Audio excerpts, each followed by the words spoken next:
All right, guys, so today I'm going to show you what I do with my wood stock shotguns and rifles prior to hunting season. So I have a moose hunt coming up here pretty soon up in Quebec, and I'm taking my 270 here. This is my G3340 that I've kind of modeled off of Jack O'Connor's sheep rifle not requirements, but specs that he outlines in the hunting rifle book that he wrote. But anyways, I'm going to walk you through what I do, and I do this before every hunting season every year, and it really helps protect your stock a lot. So yeah, let's dive into it. So what we're going to be using is Renaissance wax. If you haven't heard of this stuff, it's phenomenal. It's actually like a petroleum-based wax, so you can use it on metal too. I don't use it on my stand, like this gun's hot blued. I don't use it on this, and I don't know why. Maybe I'll start here soon, but I do use it on every rust blued gun that I have just because it makes it look really good and deep. But anyways, so how this works is you're basically gonna scoop out some of this wax. I apply it pretty liberally on the stock. And then after you apply it, like I said, pretty heavily, you're going to then let it sit for about 15 minutes and it's gonna harden up. Once it's hardened up, you'll buff it off. So checkering, one of the ways that I like to do it with checkering is I'll just kind of brush it in there with a toothbrush. Sometimes you'll see like some little bit of white left over in there if you don't use a hard enough bristle, but you got to kind of be careful. You don't want to chip the diamonds off or anything like that too if you use too hard of a bristle brush, but you can see actually some of the wax still barely in there from last year.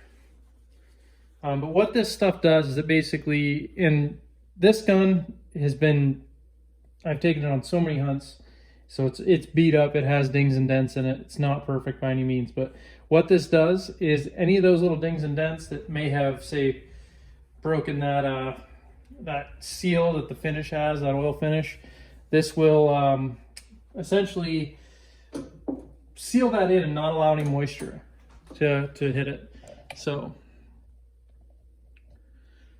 And not allowing that moisture in, and you can see this, like the first time you're in like a heavy downpour and you have this stock wax on, the rain just runs right off of it, which is good. So I already sighted this rifle in for my moose hunt, and I don't like to take rifles out of the stock once they are sighted in, just because they're sitting right and it's shooting well, and I've never ever had issues taking it out of the stock after I've shot this one in particular anyways.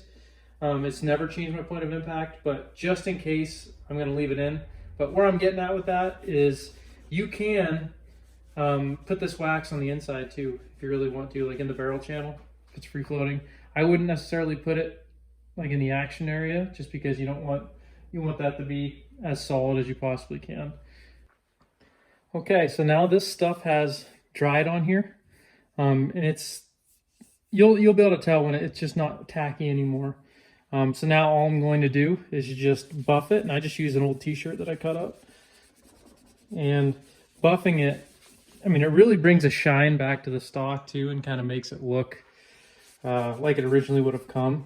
You know, it's got so much wear on it and been in so much weather since I did this. I mean, as much as I know I could refinish this stock and put a new finish on it, I really like the character that it gets after hunting with it for so many years. So you can see now, I mean, it is smooth. It just brought life back into the stock, and now it's completely sealed for moisture.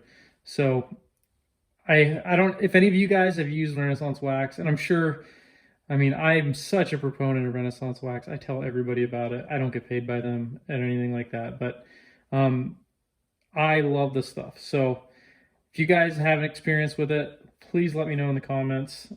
Would love to hear any good and bad stories that you have with it. So I appreciate it, guys. Thanks for watching.